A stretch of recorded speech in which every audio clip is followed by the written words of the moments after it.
Going. All right. So the first thing I want to show you is, first of all, this session will count towards 1.5 hours. I don't know if you noticed that on your certificates, those of you who came. I made it 1.5 hours because I thought we talked a little longer and then you could look at some of those resources that I gave you. So I gave you like a credit and a half. So I'll give you an hour and a half for today as well. And then I got the tech guys. I was on the tech Zoom, and up where it says mommyk12.org bookmarks when you're in Chrome. Now, if you go to that, the link on the bottom is Remote Learning Professional Development. That's the website that I made. It's right there in those bookmarks. So that's probably the easiest way. Because it was funny, I still had my tech integration website on there, and I told Dan, I was like, you don't do that job anymore, so I don't really need that website. I mean, there's some helpful stuff on there, but I said this one right now would be better, so he swapped them out for me. So now I've got, from last week, I've got the Zoom session, and then the slides, the Google Classroom session, and the slides, and then I've got the slides for this one today, and then I'll put the Zoom meeting recording there. I also, based on our conversations last week, up at the top, it says webinars, and you can click on webinars and then go to any of these. I kind of went through my email, went to different websites and collected what I remembered. And there are several on Pear Deck, so that's why I'm not gonna like delve into Pear Deck a whole lot because they actually have really good webinars that you can go do. You just have to click on that link and you can do any of these. Eric Kurtz, I mentioned last week, he's got some good webinars. Info Ohio has a lot of good recorded webinars. They have some that are gonna be live throughout the summer, but then others that are just there. And then Casey Bell, she's with Shake Up Learning. She's got several there. Educational Duct Tape. This is Jake Miller. He, the first time I saw him was a presentation at the Google Summit, and now he's kind of exploded into, he was the very first person that told me about Google Classroom. That was the first place I'd ever heard of it, was his session at the ITIP conference several years ago, and I've been hooked on that ever since. But he's got an actually a podcast, and he also has a couple academies that he runs online. So there's some more things there, but his latest episodes have been focusing on remote learning, and he always has like a conversation with another important educator. So that's really cool. And then Seesaw as well, which I'll talk about. They also have many webinars available on there. And then I'll keep adding to that. But that is there. And then free subscriptions, I'm going to start to add like, I'm going to add Screencastify, like, you know, the little code to get whatever program free for that. I'm going to try to add those codes on here so you could like just go here and find that. So that's just a little update to that website that I've been working on. Hopefully that helps you guys out for the summer. I think it will keep you busy. And then we're going to be talking today about making interactive slides and worksheets. And 4 of the tools that I'm going to kind of talk to you about, a couple of them I'm going to go into a little more detail, and then the other 2, I know we're not going to have enough time. I'll just give you like a little snippet of it. So we're talking about Google Slides, which is probably the easiest and maybe most comfortable one because you're familiar with it a little bit. Pear Deck, which I absolutely love. Seesaw, which I also absolutely love. And then this last one is actually called Kami, and it's like an annotation type software. So we'll talk about those. And basically the whole point of today's is just to not have a worksheet and say, here you go, fill this out. Because we know that's not the most effective necessarily all the time. There's a time and a place for that, of course, but we do want to, we want to make things as interactive, especially when we're doing remote learning. They're just, you know, they're so used to a screen and like a tablet or a game or a phone and like that instant kind of interaction. And when they have to sit and just look, they're really bored. So, and I've, you know, same for us too.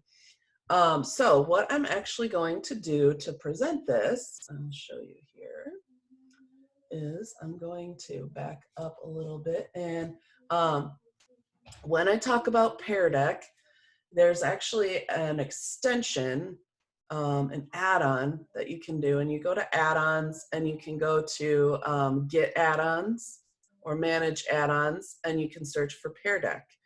And then Pear Deck will be here. It says Pear Deck for Google Slides add-on. You can open it there, or you can see like they have this cute little Pear Deck icon up here at the top. If I click that, it starts, it'll start a session for us right within Google Slides. So you can even do this with like your old Google Slides that you've been using. And if you want to add in a couple slides here and there to make it interactive, you can do that. So I am actually going to start a lesson here. I'm not going to require that you sign in, just to make it a little easier. If I don't require that you guys sign in, I won't have my results saved. But if I wanted students to do it, I would check this box that says require students to log in. So I'm going to start this lesson, and I'm going to do an instructor paced activity. So that means I'm kind of in control of it. I could do student paced activity if I wanted them to just go do it on their own. And I'll talk more about this as well, but I'm going to do this instructor paced activity because we're going to do it together. So it's going to take my Google Slides and it's going to do its whatever Pear Deck magic that it does. And then this is where you'll need your phone. I'm going to do it too as a student. So you're actually going to go to a website here in a second on your phone. So you can open up your browser on your phone. I'm sure there's probably a Pear Deck app for your phone. I haven't tried that yet, but my guess would be there probably is. All right. Give this a minute to sync up. And you have a couple options to give this to your students. You can either give them a code. You can add a link to a Google Classroom assignment. So if I didn't want them to type in the code, I would just put that link in Google Classroom. And then if I was doing it via Zoom or something, I would say, go to Google Classroom, click on the Pear Deck link. And then they could do it on their device, whatever device they wanted. So, all right. Let's see here. So I've got this teacher dashboard that's opening for me as a teacher, and the kids will not see this. So it'll show me what I'm projecting, and then I'm gonna close out of that a second. And then it also shows me my slides here. And when I am in a teacher-led session, I'm controlling the presentation. So like if Shannon decides, oh, I'm gonna skip this is boring, she can't. She has to stick with us and wait till I go to the next slide. So I kind of like that, you know, that you can't. I do have the free Pear Deck, Krista. I went to a webinar. I did a 1-hour webinar on Pear Deck a little while ago. I've used it before for other things, but I haven't used all of the different premium features, but you can, if you go to a webinar, you get a premium account for like 3 months.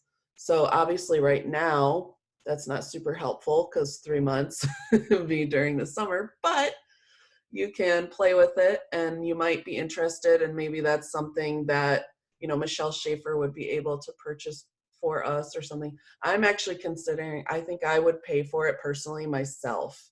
It's so good. So I think it's more than $100 for the year, but still it's for the, yeah, $149 for the year. But if you divide that up by 12 months, it's really not that bad. So All right, I'm gonna go to push out the join code for you. So what you're gonna do is you're gonna go to joinpd.com on your phone. And then it'll have this little pair and a little box, and it'll say enter code. And the code is this LYJ. And I don't know why they have such a funny little, they always have like a word. So lovely yards jump confused grapes. I don't know, that's just their thing. So once you get in there, you can see I have 8 students connected. And then I want you to choose, and actually it says duck. So I'm assuming each of you are a different animal. And then choose how you're feeling today. And then it will load the presentation to your screen. So you can actually see my slides. You can turn your phone if you want it bigger to go long ways. That's what I'm gonna do. And I actually have a, oh my gosh, I have a brain fart. What is it called? Pop socket on the back. And then that actually allows me to kind of stand my phone up there. So I've got 9 students connected. Let's see, 1, 2, 3, 4, 5, 6, 7, 8, 9. Waiting for one more, I think. But what will happen is this code stays up at the top right. So if you're not in, you can join at any time. So let's say somebody pops on my Zoom late, one of my kids, I can say, okay, go to the code at the top right, and they can still do that. So I'm gonna say start class. So we're gonna start our class. And so this is my intro, and then watch what happens when I go to the next slide. Your screen automatically goes to the next slide. Okay, so it should be on where it says stress check. Yep. So what I want you to do, it says students, drag the icon. So you should have like a long purple bar, and I want you all to drag your icon to where are you right now? At this moment in time, are you super stressed? Are you feeling well rested and ready to learn? Or are you just like a 10? Like you're just like, I don't even know where I am today. I don't know. Okay, so drag your bar there, and I'm going to show you on the teacher side what this looks like. So, okay, I'm going to close that. Okay, so look at this. So this shows me as the teacher, I can look at my class all together. It like overlays them all, and I can say, wow, okay, we're doing pretty good. We're all 5s and under. So right away, as you're putting your answers in, somebody put a 9. And I could go, who is that? I need to check in with that kid, okay? Which, so I kind of like that. That could be like a little morning check-in or beginning of the lesson check-in, like, how are you feeling? And I like doing that. So you can, they have a whole series of SEL, the social emotional learning slides. This is one of their social emotional learning slides. So I really like that. It kind of just like checks them in. And then I don't have an answer for that. Is there something else I can help with? You can go to the next slide. And what I want you guys to think about real quick, this will just be one way we can do this. So I want you to, we're gonna do a little mind map together real quick. And I want you to draw or type anywhere around this circle. And it says interactive student work. Like, what do you think of? What's a word that comes to your mind when you think of interactive student work? Now, on your screen, you can see all those different colors. So you could click on a color and you can draw something. So if you want to draw a picture, some of my kids prefer to draw rather than type. Or you can click on the T and just type your word anywhere on the screen. So I'm going to actually use the type tool, and I'm just going to type a word there. And you can do as many as you want to. So if you want to do more than one, you can. And then you just click on done, and it starts to kind of pop up. I will pull up my teacher slide. I'll show you how that works. So as you guys, this is what I'm seeing on the teacher end.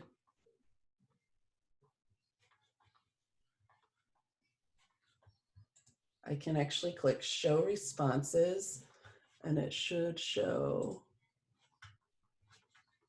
See if we can get it to work here. It's just slow. When I'm in a Zoom, it's loading.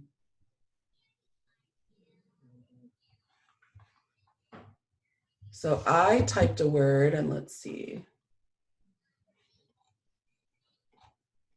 So if I scroll down within here, this has got, I can sort it by student and I can view your comments. So I've got exciting, yes, engaging, fun, gizmos, fun, computer, okay, fun. Oh my gosh. So we're in agreement. It needs to be fun, right? So time, grandparent confusion, yes, student engaged, student paced. So you can kind of look through these. And I like if we're not signed in, it will just show these animals, okay? But if we are signed in, it will actually show the student's name because they're gonna log in with Google. So if you don't want to know, you can like hide their responses if you want to, but also like if you really want to highlight one, you can click a star and then it will highlight that student and you can share that student. Or if there's something inappropriate, you can click on these three dots and say hide response. And then it will not show those responses on there, okay? So that's kind of how you can view all of those responses. I like that. All right. Then we're gonna move on to the next slide. Now, I don't have 1,000,001 interactives because obviously you don't really want every slide to be interactive. You need some content in there too. But I think that's just a good way to like get them started, get them engaged, and they're like, oh, well, this is kind of fun. So the first thing I'm really going to talk about with interactivity is the Google Slides, and then I'll pop back to Pear Deck. So you can look at the slides on your phone as we're going through, but Google Slides, I have 2 videos here. I'm not going to show them to you, but they are there for you in case you want to go back and you're like, I don't know what she said. So there's one, this is a really good one on how to create interactive Google Slides. And then this is Matt Miller. So there's Jake Miller and Matt Miller, not related at all. And then we have Terry Miller. She fits right in. So then Matt Miller, he's really good as far as tech. He has a podcast, he has videos, he has webinars, he has all sorts of cool stuff. He is the author of a book called Ditch That Textbook. I don't know if you've heard of that, but he's the author of that. So we'll go through and he kind of teaches you how to make the Google Slides with movable digital activities. His is a really good example of that, which I'm actually going to walk you through how to do it, but his video is very helpful. And then Krista, you have a question about how tracking kids when you're doing a self-paced Pear Deck. I'll get back to that. So I promise I will answer that question when we get there. All right, so my favorite thing to do that I've actually not done until we were home because I didn't figure out how to do it was to turn my PDF into a Google slide. So I've got a PDF of a worksheet, right? And I want my kids to do it, but I have a PDF or I even have the paper copy. And I'm like, I want my kids to do this. How do I get it to where it's more interactive? So there's a couple ways you can do this. First, what you're going to do, let's see if I can get my words to pop up here. It does not seem to like running Pear Deck and a Zoom at the same time, not on my computer. I don't know, it's a little slow. So I apologize for that. Let's see if I can get that. I'm gonna reload real quick. Okay. Let me go back to here. So, oh, because I was in the teacher view. Makes sense. So you're going to find the PDF that you want to use. I'm actually going to use this. This is a close reading. So we in 4th grade do a lot of close reading where they read the passage 3 times and we want them to do certain things. Can you guys see that passage? Okay. All right. So this was from like a workbook that we have where we have the passage on one. They do some text marking and then they have questions on the second page. I will talk about a way you can literally just upload this to a PDF editor and then they can edit. But for 4th grade, I was like, I don't know. So what I wanted to do was make this into a Google slide. So I'm going to kind of show you that in a moment. But you're going to find that PDF. And what you're going to do, you're going to actually turn it into a picture, into a JPEG. So you're going to do a screenshot of whatever parts of the PDF that you want to use. And you might want the whole page. You might only want, like, here I'm going to crop out the directions and I'm going to put that on part of the slide and then move it around. And then on a Mac, to do a screenshot where you just select part of your screen is you hold down the Command, the Shift, and the number 4. And that will bring up like a little plus sign. I'll kind of show you here. If I do Command Shift 4, it brings up this little plus sign with some numbers. And you just click and you just drag to select the part that you want. And you'll hear like a little camera sound taking a picture. But that's Command Shift 4 on a Mac. And then here's my trick. So we've talked about Google Slides before, but this is a way to like lock that part down so they can't move it. It's gonna be your background. So you're gonna actually pick it as your background and then the kids cannot drag that around. It's locked in there. There's no other way to lock. Like I know with Smart Notebook, you used to be able to like lock items or lock parts of it. You can't do that with Google Slides. So the only way is to like get it how you want it. And there's multiple ways to do that, but get it how you want it and then use that image, take a screenshot of it, use that image as your background. And then you can put your movable pieces on top that you want the kids to do. So I'll show you that. Okay, you do have to make sure you have the proper dimensions set up for portrait or landscape view, and I'll show you that in just a second. And then what you do, you can create text boxes. I like to create these ahead of time, and I would say even for the older kids, like it's not a bad idea to do just so they know where they're supposed to type. You can even put type here or edit text or something in that box so that they see where they're supposed to type. So I'll kind of show you that. So I have 2 examples of this. So number 1 is a little easier. And the close reading example, literally all I'm going to do is take a screenshot of the passage and a screenshot of the questions and add text boxes. That's not very fancy. It's not even super interactive, but it's a way for me to take my something on paper and put it online. My second example is what I've been doing with what my word study lessons, and that is making them it takes a little longer to prepare because you've got more screenshotting, but I will show you kind of how we do that. So I'm gonna go and show you here.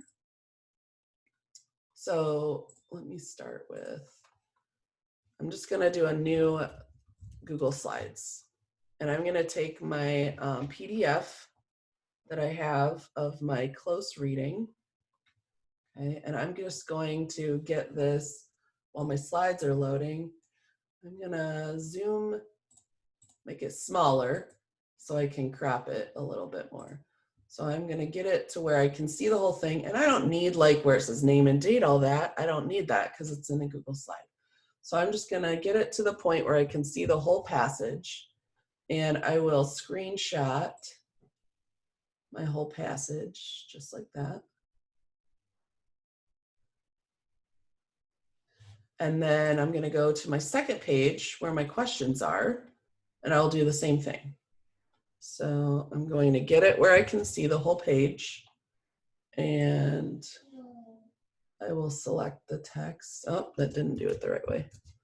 So you can do as many screenshots as you want to. It moved on me. There we go. Okay. So I just keep doing screenshots of how, however many pages. Let's say you have 4 pages. I just do all at once. So I don't need that anymore. So now what I need, though, my pieces of paper are in a portrait, not in a landscape. So portrait's up and down, landscape is side to side. This is not going to work. So first thing I do is close that box there, but I'm going to go up to File and Page Setup. And normally this is like the default. So it goes to widescreen 16 by 9. I'm going to go to Custom. And you can make this whatever you want. So what I'm going to do is make it like the size of a piece of paper. So I'm going to do 8.5 by 11 and then apply. And now it's going to change it into a portrait. So it's more like a worksheet size. And then I'm actually going to change the layout to blank. I like to just have a blank slate. I like to create my own layout. I almost never use any of these setup layouts, but it's up to you. If you need that guidance, you're more than welcome to do that. So now I want my background. I don't want a color in this case. I want an image. So I'm going to choose my images because when I do a screenshot, it makes it an image. So it changes it from a PDF to a JPEG, which I like. So I'm going to choose the image. And you always have to choose upload because your screenshots will always be on your desktop, most likely. And I'm going to browse. And then I have a million screenshots on my desktop. But I'm going to find my first page, which is here. It'll always show you like this little preview. So it's probably really blurry for you, but you get the idea. So I'm going to click open.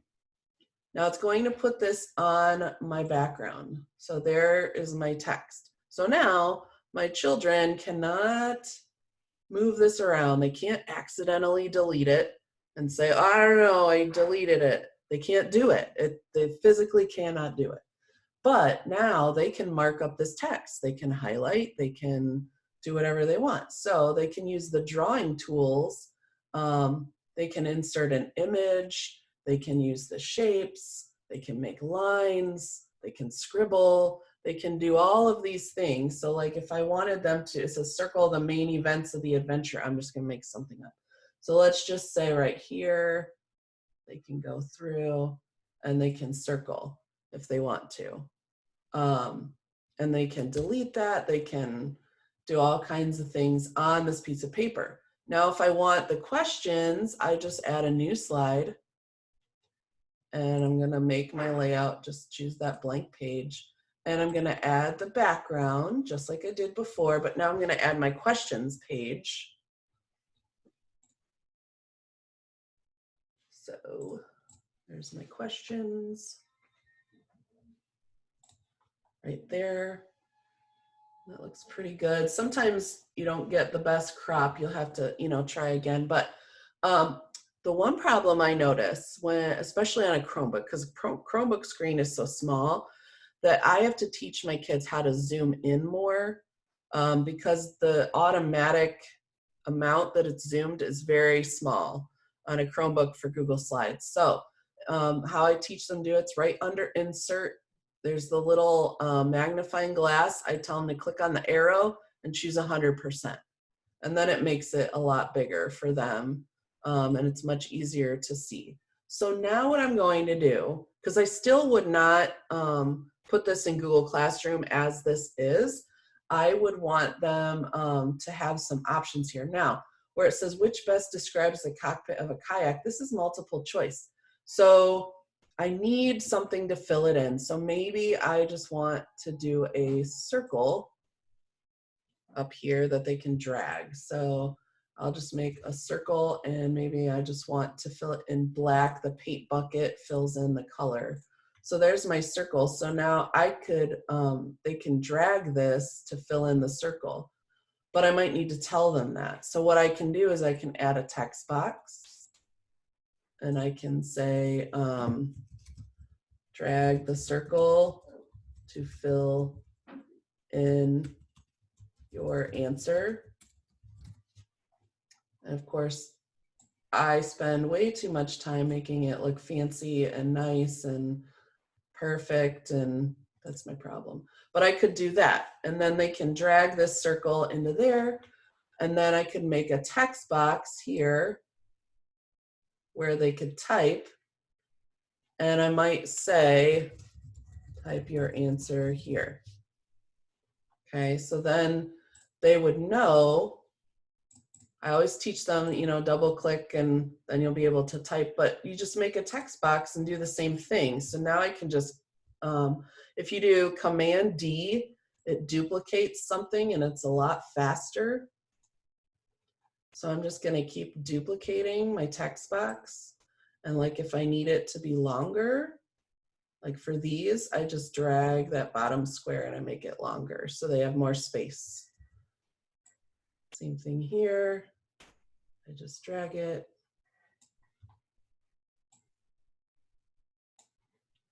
There we go. So, and if it's not exactly on the lines, I really don't care. I just need them to type it. You can also, if you don't even want those lines, you can do the paint bucket and do a fill color of white, and then all the lines are gone anyway. You won't even see them.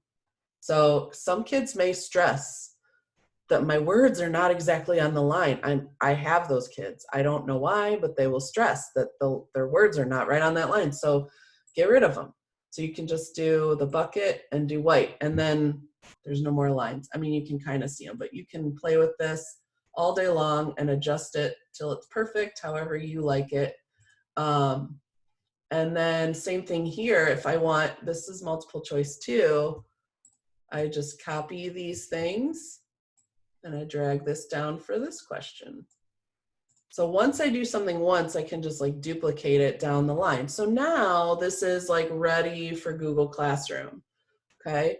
So once it's ready for Google Classroom, of course I need to give it a title. So I just called these close reading number 1, close reading number 2, but you could call it Two Hands on the Paddle, close reading.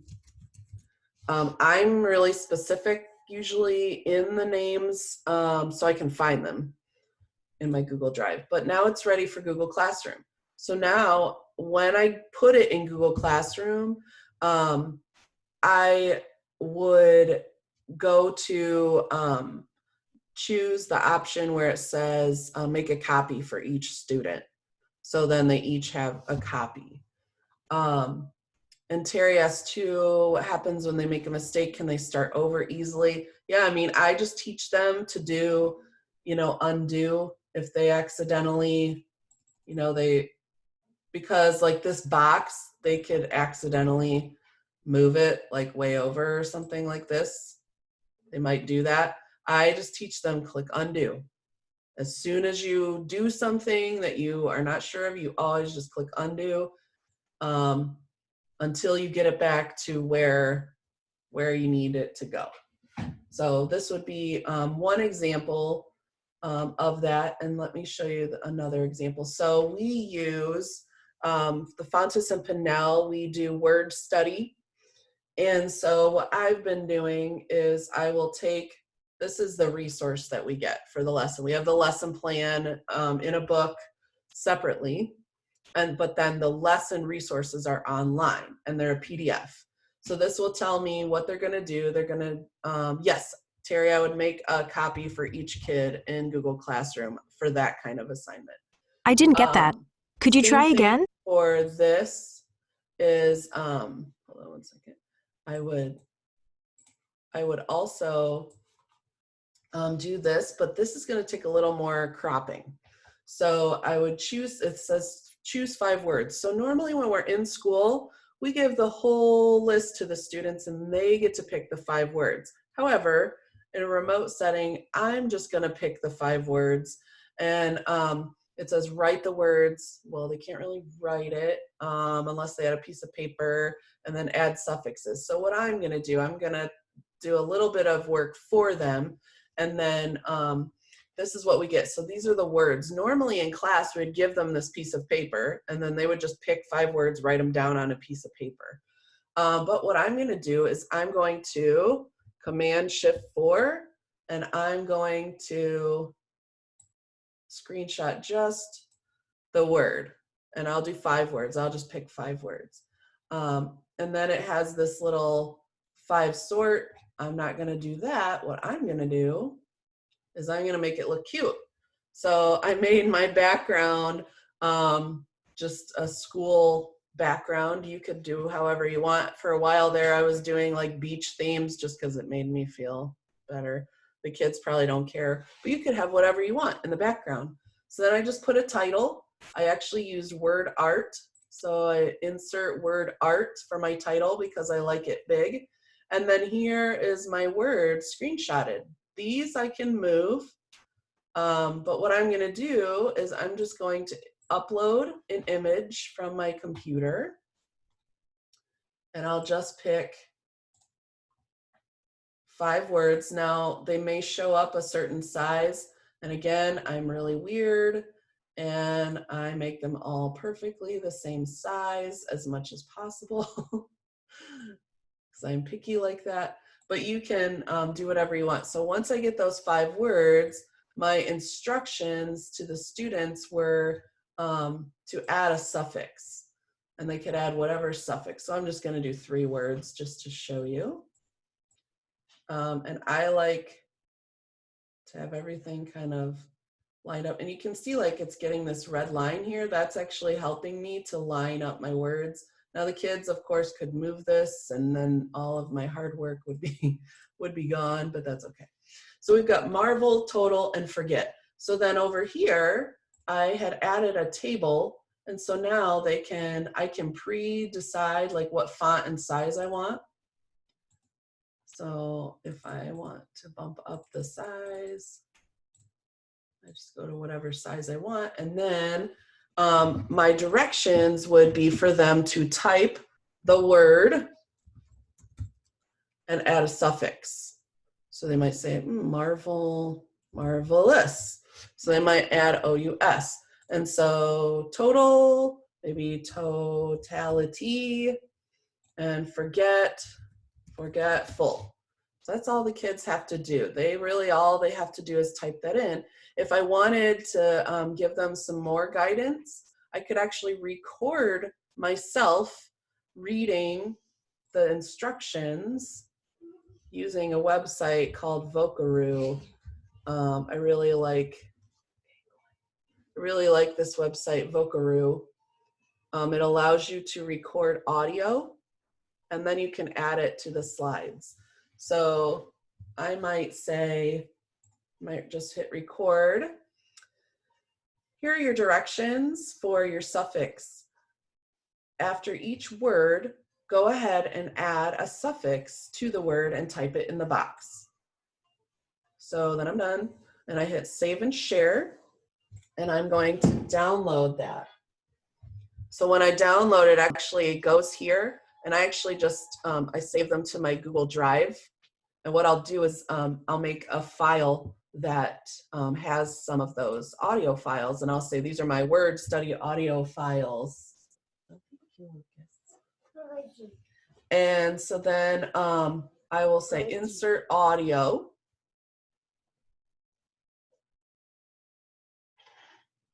And Google Drive will find all of my audio files.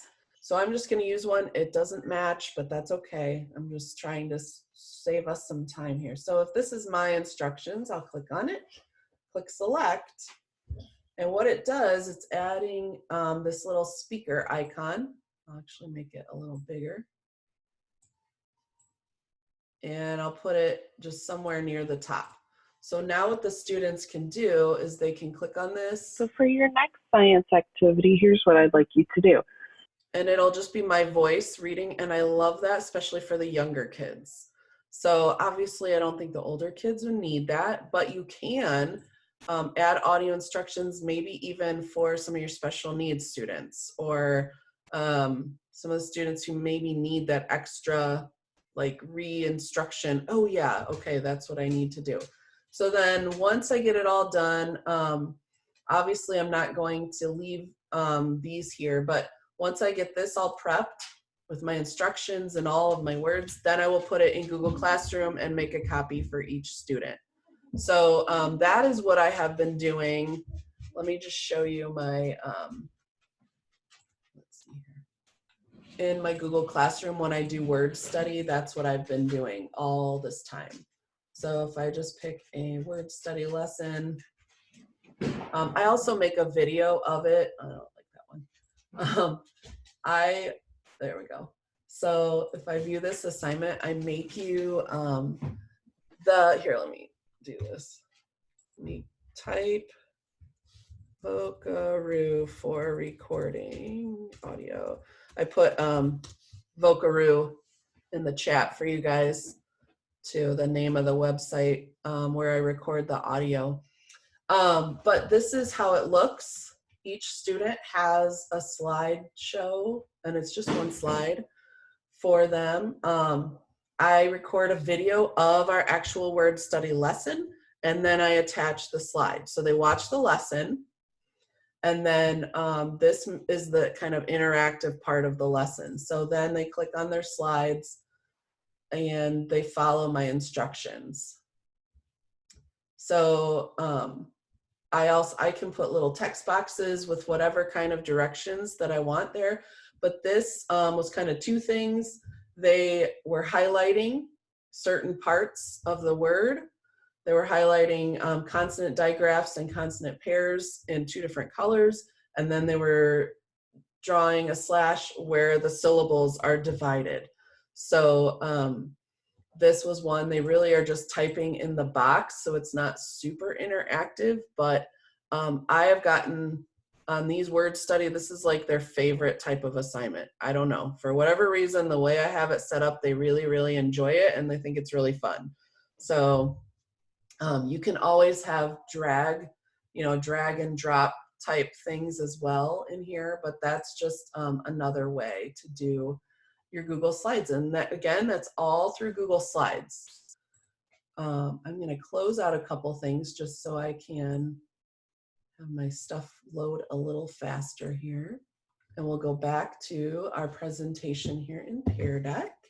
So again, a little more advanced with the word study lesson, just because you're cropping bits and pieces of a PDF paper, and maybe, you know, it's an activity where they're matching things up, and you could have them drag and drop, but you need to like cut out the pieces of the PDF and then you can have them be movable. Another example that I'm not going to spend a whole lot of time on because this video really tells you all of it is you can do create non-linear slides. And so what I mean by that is, like right now, I'm sharing linear slides with you. We're going in a certain order, and we go from slide 1 to 2 to 3 to 4 to 5, all the way through to the end. So this is a way you can do a couple activities. You could do like a choose your own adventure type thing, where I taught my kids in middle school computer science how to do that, because we talked about if then. So like if I click this, then this happens. And that's kind of what we were talking about with computer science, is that's kind of how it is. If I type this, then this happens. But what you can do is you organize, the way I think about this is to organize your slides on paper. Write down each activity that you want them to do, the task or the question, and then put, if it's a multiple choice type question, write all the possible answers that you want, and I'll show you what I mean by this here. And then you're going to create a slide for each correct answer. So if I have a multiple choice question on, I don't know, I can't even think of an example, but let's just say biotic and abiotic factors. That was like hot in my brain right now. So if I say, which of the following is an abiotic factor? And I have 3 choices. I make those clickable links. And if they click choice A, it's going to go to a slide. And that slide will tell them whether they're correct or incorrect. If they're incorrect, I could put a video on that slide that teaches them a little bit more about biotic and abiotic factors. And then they could go back and try it again. And then they might get the answer right. And then once it gets it right, it goes to the next question.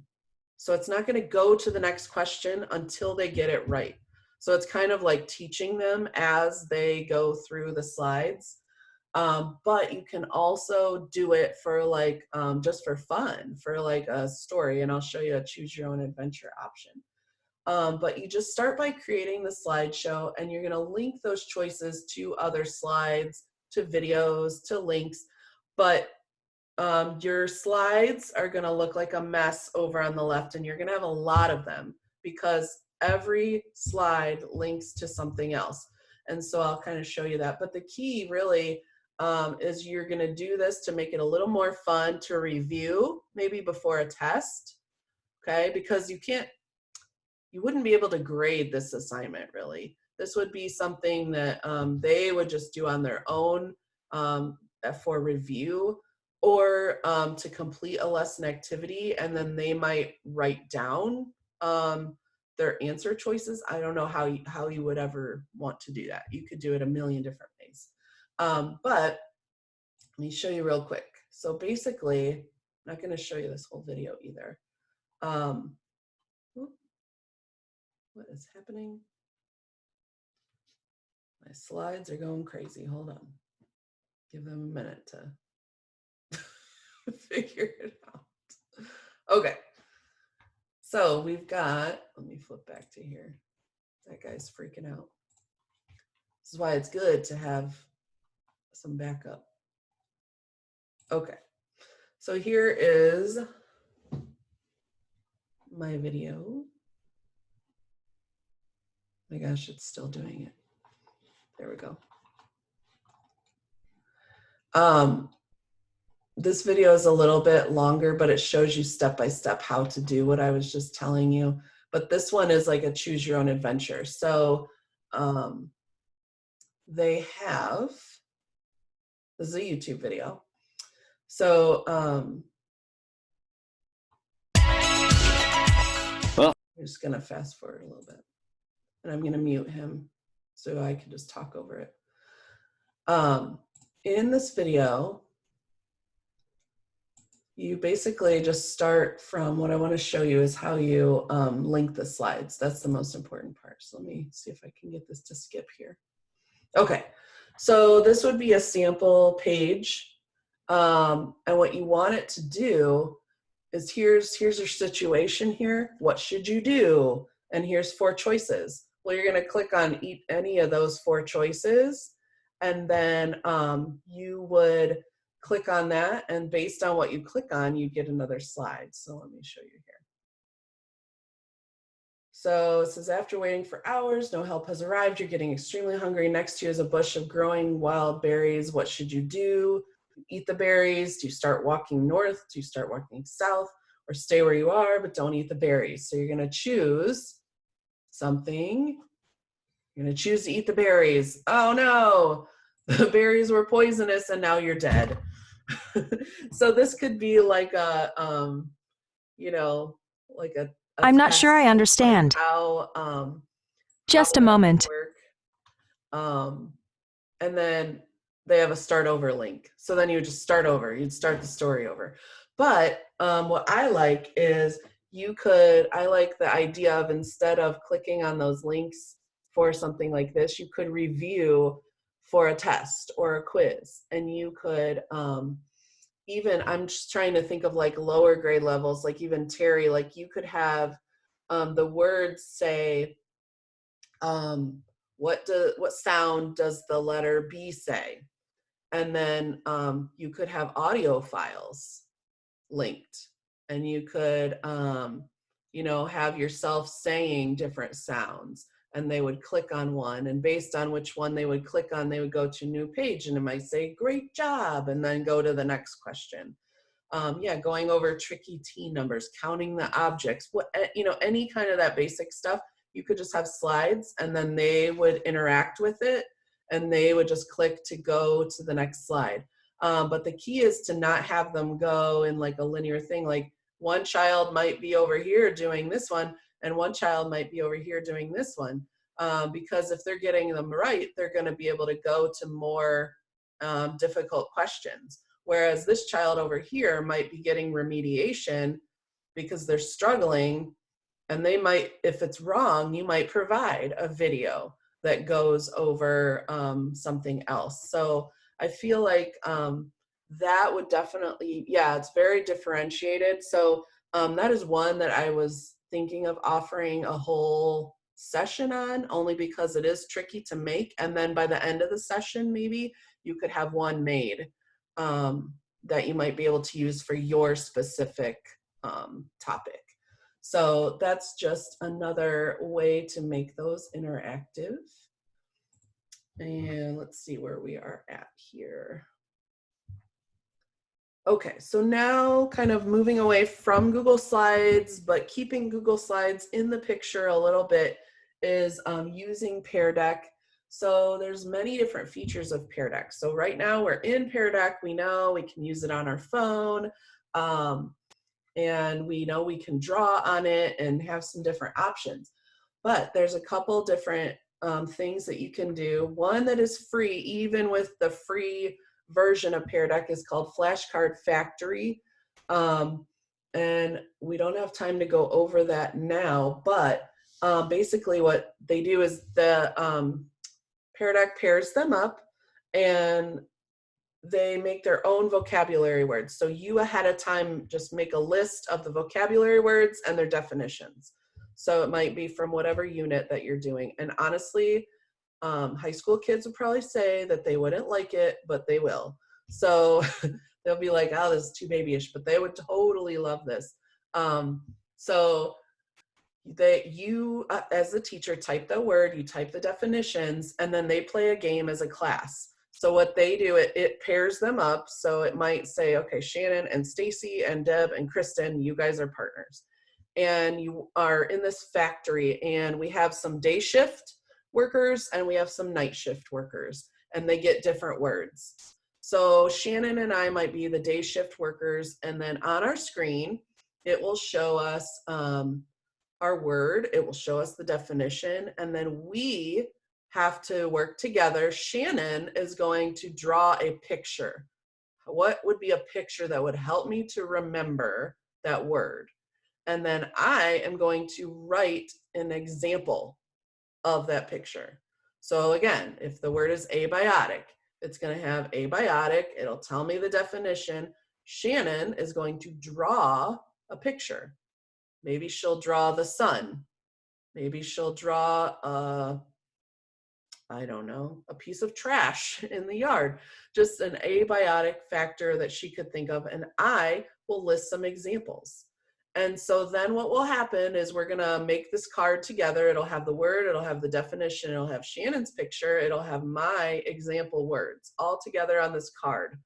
And then on the screen, on the teacher screen, these cards will like fall down from the ceiling, and they go on this conveyor belt.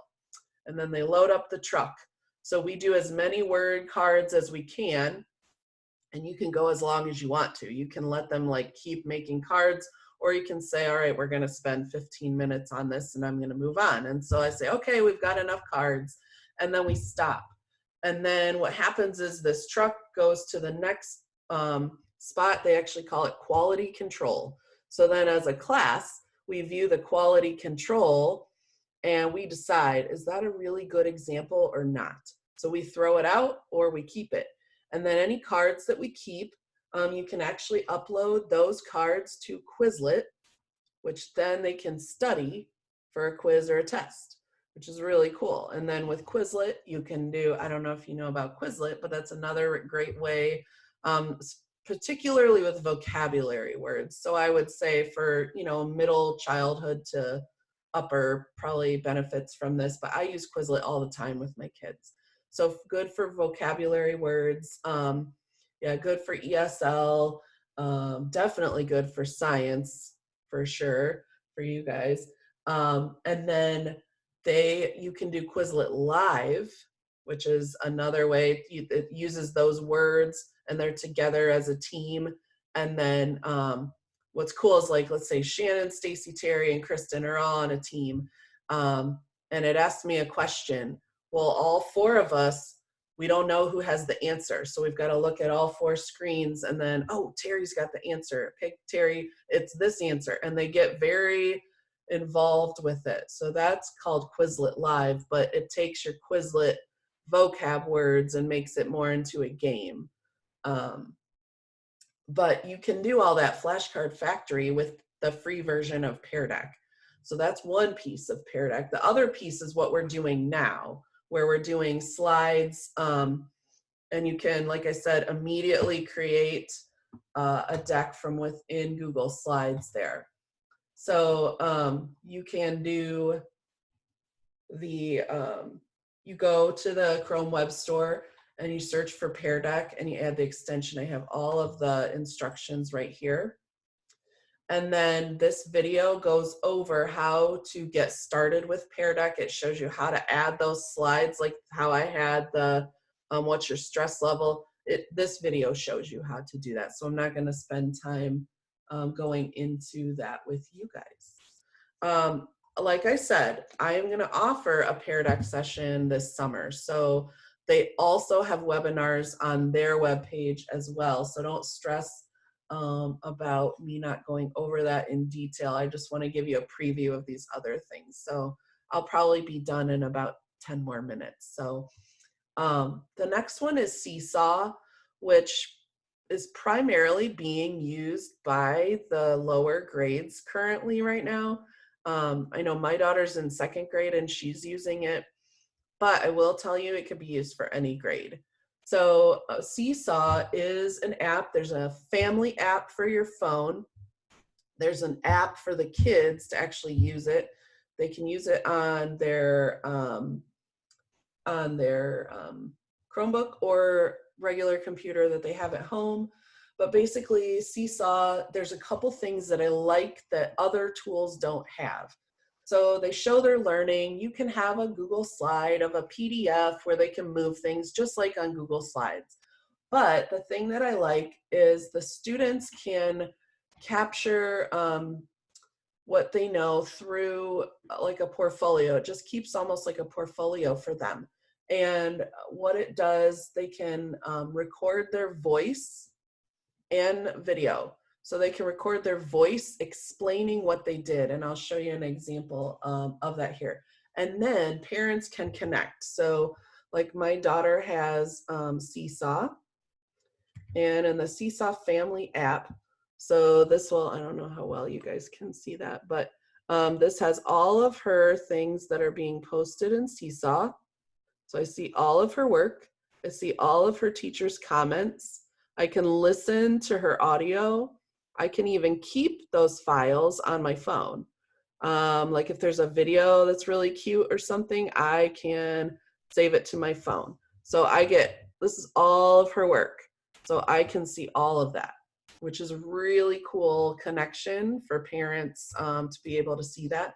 You can do that also in the higher grades as well. Seesaw has an awesome YouTube channel, and I linked that here in the presentation. And then here's a quick video. This is a really short video actually of connecting with the tools, how to use the tools. So you can annotate on PDFs, you can draw, add text boxes, highlight things. The added features are being able to create videos and record your voice explaining your work, and that parents can join the account and see everything their child is posting. Those are things you can't do with Google Classroom. Parents cannot see their actual work. We talked about the parent guardian summaries, but all they're seeing is just what was posted and what's missing. they're not actually getting to hear their kids talk about it. And honestly, for me, that was really cool, getting to see this firsthand. So I'm going to show you an example here. This is my daughter's example. Let me pull this up here if I can get it to come up. Nope, not that one. Yeah. So this is a video, 32 seconds long. Basically, they had this story problem that they had to solve. And all that was given was the story problem, this blank number line, so just a line. She did all the other stuff. She typed in, and I will tell you she is fast. Now, after using this for however many weeks we've been doing this, she's super fast. And she showed me, like, I'll ask her, be like, how'd you do that?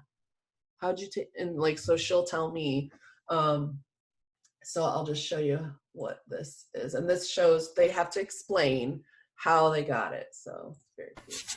The Lynn family drove to Washington, D.C. for a vacation. On the first day, they drove 275 miles. On the second day, they drove 165 miles. How many miles did they drive in all? 165 plus 100 equals 265 plus 100 equals 365 plus 5 equals 370 plus 70 equals 440. The Lynn family drove 440 miles in all. Okay, so she gets to explain.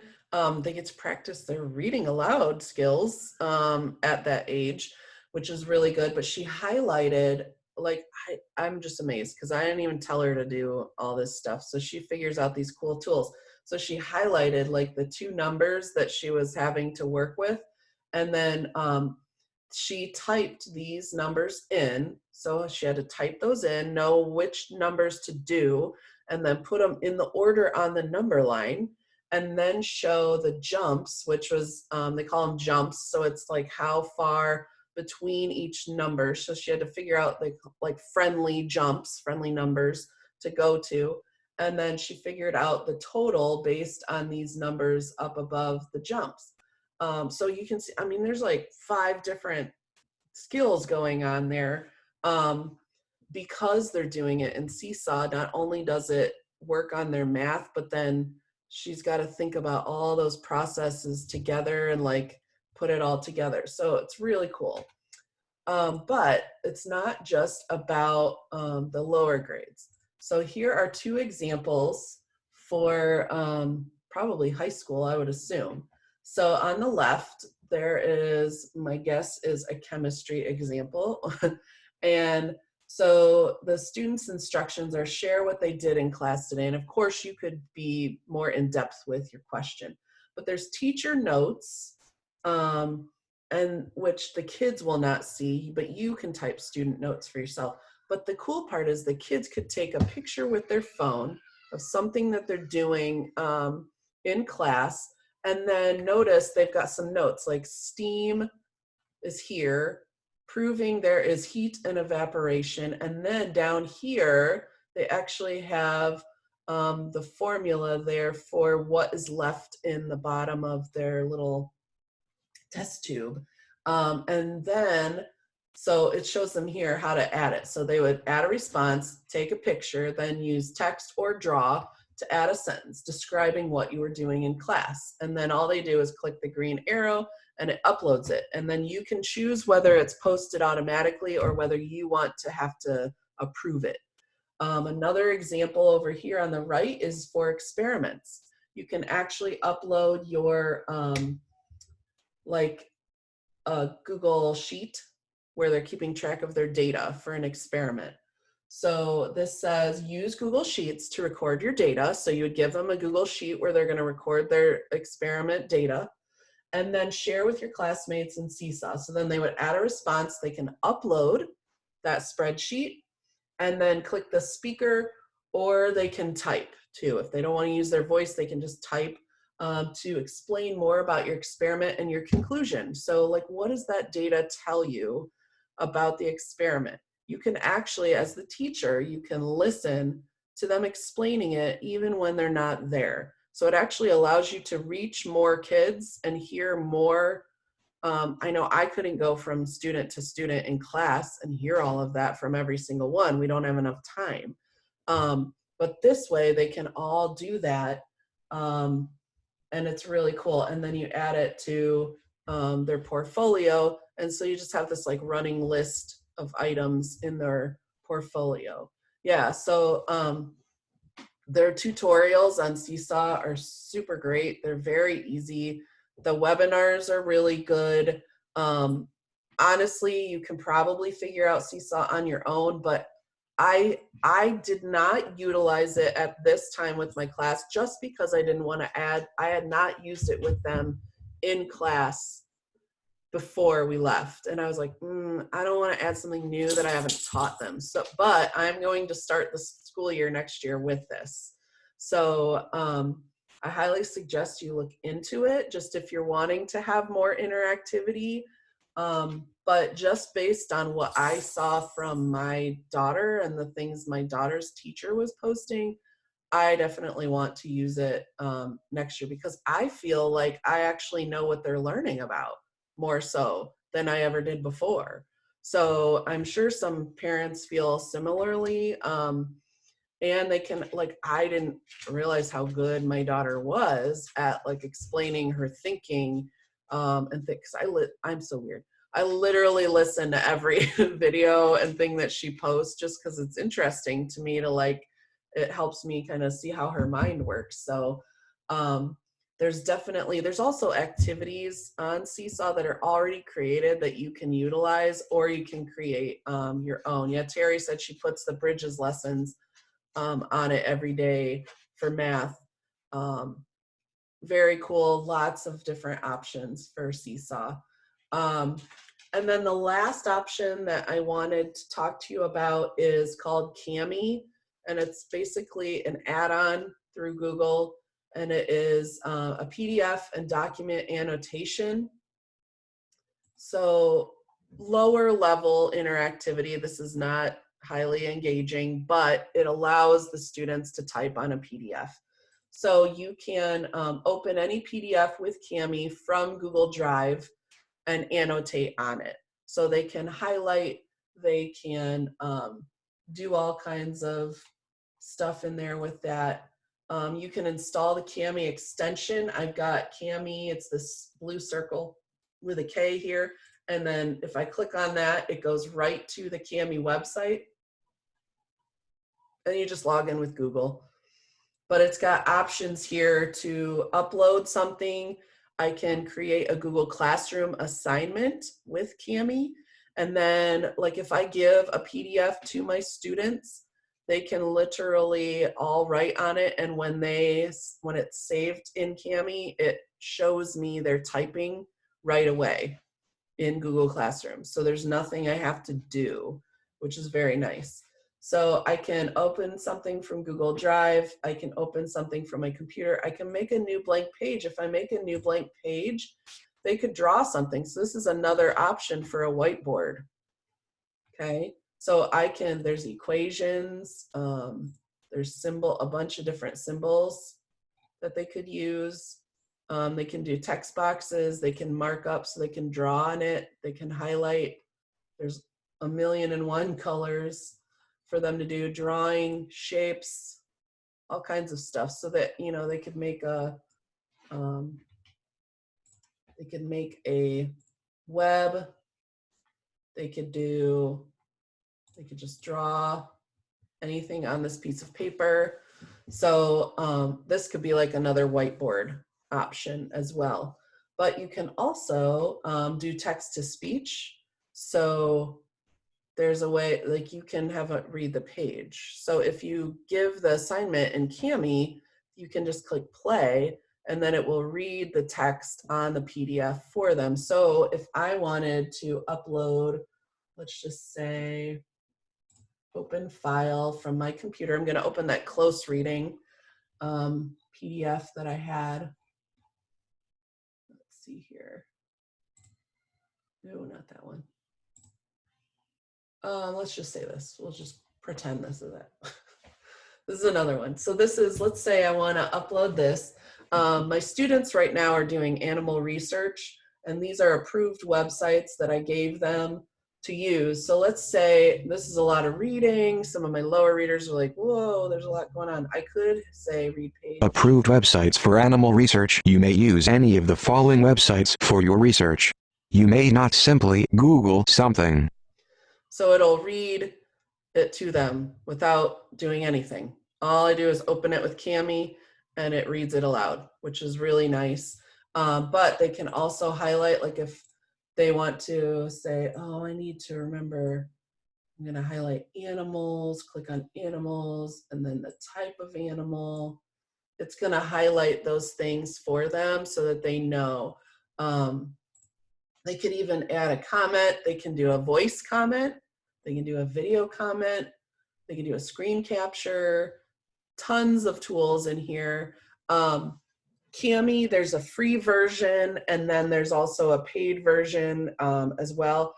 As far as them getting the extension, all they have to do is add, it's difficult to show you since I already have it, but if they go to open a PDF, what it will say, so if I open this, like if they double click in Google Drive or in Google Classroom on a PDF, they'll have up here at the top, it'll say open with.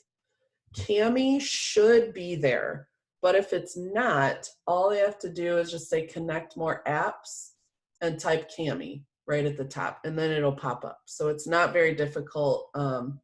They just search apps, Kami, and then it should pop up for them right there.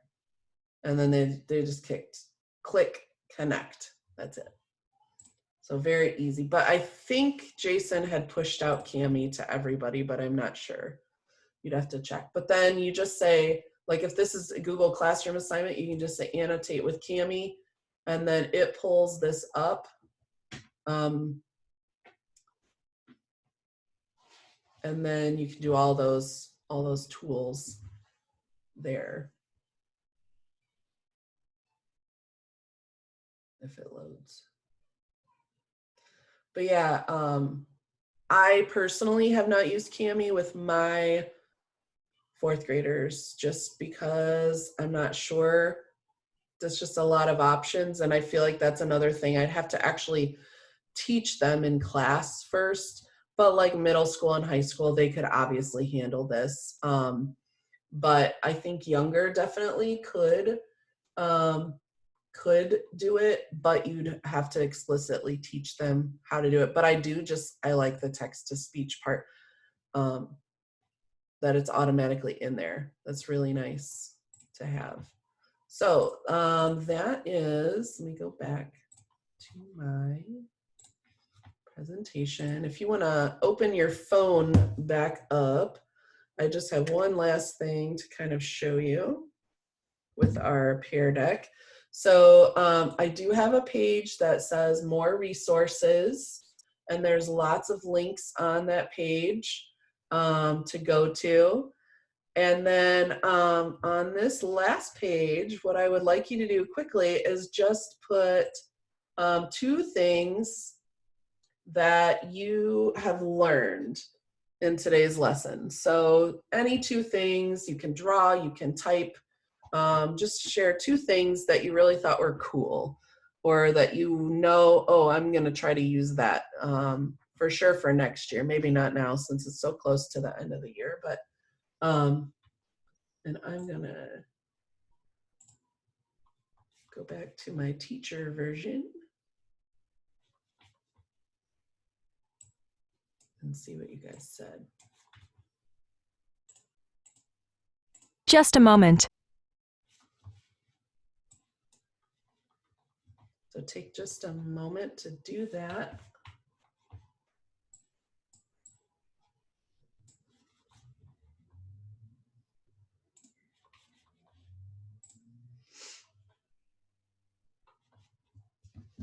And I will fill mine out too.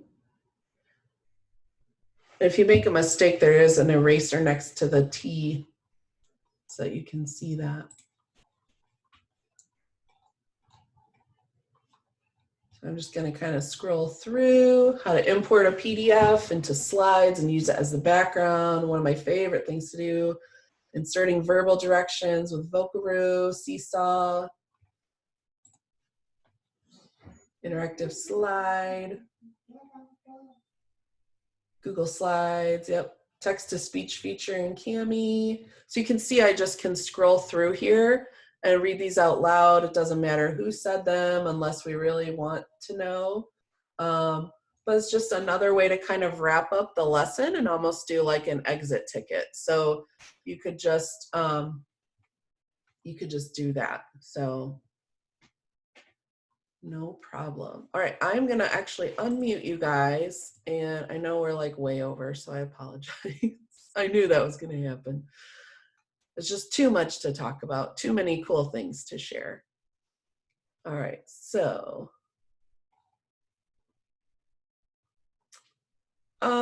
Yeah, Deb says screenshots are not very clear and are a bit fuzzy, slightly blurry for me or the kids. I think you just have to like keep trying different amounts of zooming in, you know, and maybe zoomed in like too far out or too far in. And you might have to play with the amount that you are zoomed so that you can get it to the right amount there.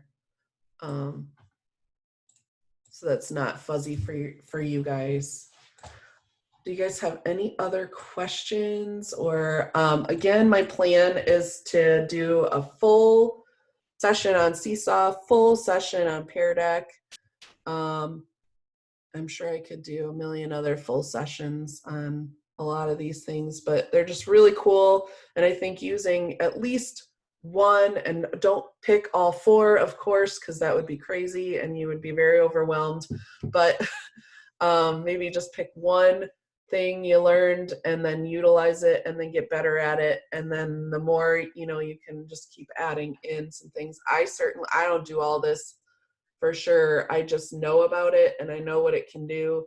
And like I said, Seesaw, I have not been using it all with my students, but now that they're really good with Google Classroom, I feel like now I can add that in and add in like a Seesaw activity here and there for them. But do you guys have when any do you think your questions? summer stuff is going to happen? Is it June, July? What are you planning? I don't know, because I'm worried if, well, I guess after May 26th, right, we can count Blue Sheet for Summer.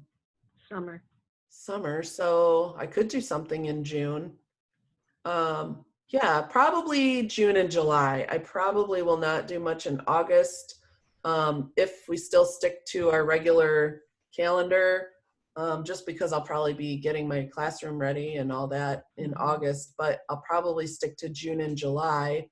But what I'll probably do is I'll just be doing the same thing that I'm doing now. So if I do a whole session on Seesaw, I will record it and then I'll just upload it to that website. So even if you can't do the live option with me, you can always watch the recording and then go through the slides on your own.